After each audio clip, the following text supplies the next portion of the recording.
Hello, everyone. Once again, this is Dare to Speak. And I'm looking at my feet right now because I'm trying to keep a close watch on them to make sure there's no any type of bleeding or anything that might just, by surprise, just start popping like little veins, create a little hole and just popping it. Yeah, the last time I was just watching TV and it just happened. But I'm wearing compression socks, just so that you know, and I'm keeping a close watch on my feet. And my dad brought over some tarp. I'm sorry, he brought in some tarp.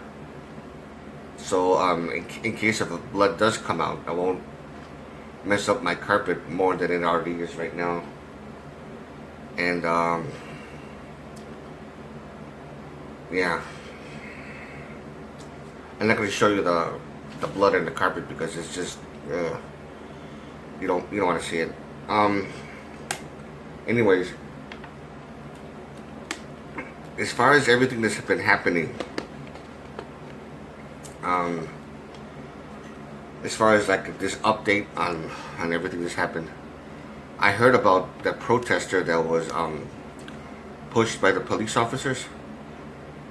There's this one old man. I think he was 75 years old, and I guess he couldn't move out of the way quick enough, or something like that. I don't know exactly what happened, but the riot police or whoever else, they just came up to him and told him to move back, and I guess he didn't move back quick enough, and they just like pushed him, and he fell down and he hurt himself. And they have the audacity to say that he tripped. It's on camera. There was more than one eyewitness that saw it. And to top it off, with people with their cell phones and with their smartphones and stuff like that, and their iPhones, they cut the whole thing, and they have the nerve to say that he tripped. I mean, that is just plain stupid. How can someone get away with something like that? You can't. From what I heard, I guess he wasn't really too hurt or something. Maybe I don't know. Maybe he was.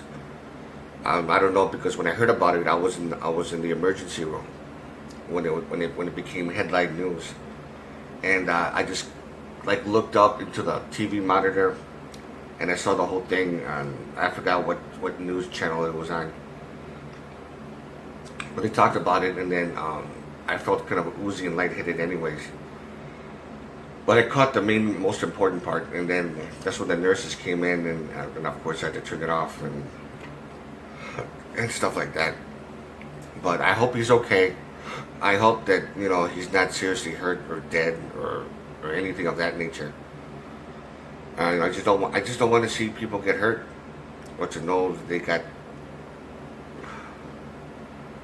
seriously messed up, because I know that police can actually go overboard. There's so much on a power trip. Do you think they could just do anything they want? I understand that police officers, riot police, and National Guards or whatever, I know they need to get rough when they have to, in order to maintain order and stuff like that. I understand that. And if you have to get a little rough, okay, like I said, I can understand that. However, it doesn't give you the right to actually go overboard and abuse your power. It doesn't give you that fucking right. I mean, it just doesn't give you that right whatsoever.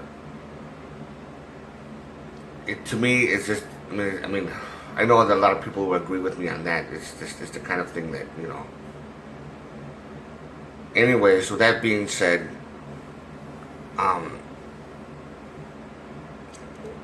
I don't know what's going to happen in the future, but hopefully this thing will just die down and just go back to normal, and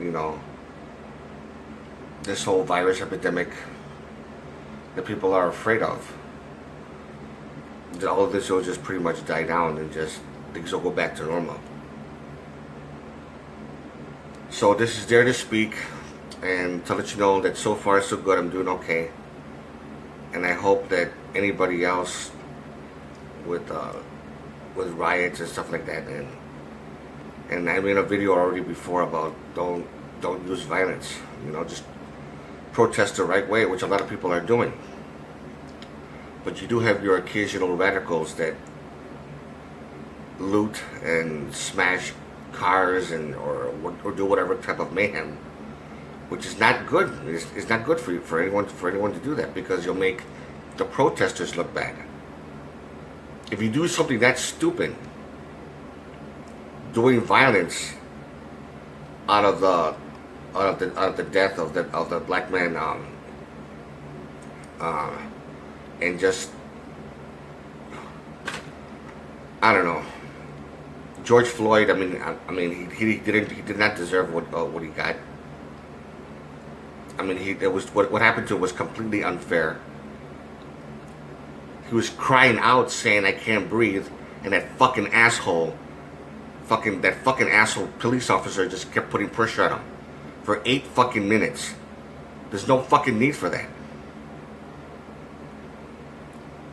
I could understand that people will get extremely angry, but violence is not gonna fucking make it better. All you're doing is giving the police more power. Don't do that. There are some that are doing that. I mean, of course, it's a good thing that not all of them are.